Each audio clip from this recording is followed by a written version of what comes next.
Иш сапардын алкагында өлкө башчысы Садыр Жапаров түндүк-түштүк альтернативдүү жолунун курулушунун жүрүшү менен таанышты.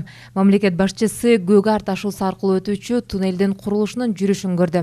Садыр Жапаровго бүгүнкү күндө Кыргызстандагы ири туннелдерден боло турган туннелдин 2991 метринде иштер бүткөрүлгөнү маалымдалды. Туннелди куруу боюнча иштер бир учурда эки тарабынан жүрүүдө. Бир тарабы түштүктөн, бир тарабы түндүктөн тешилүүдө.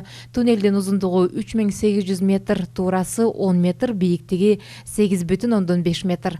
Туннелдин 3800 метринин 3619 тешилди. Мамлекет башчысы туннелди жана стратегиялык түндүк-түштүк автожолун куруу боюнча бардык иштерди сапаттуу жана өз убагында бүтүрүүнүн маанилүүлүгүн белгиледи. Садыр Жапаров транспорт жана коммуникациялар министрлигине түндүк-түштүк альтернативдүү автожолун куруу долбоорунун аткарылышын көзөмөлдөөнү тапшырды. Ал бардык заманбап стандарттарга жана эл аралык талаптарга жооп бериши керек.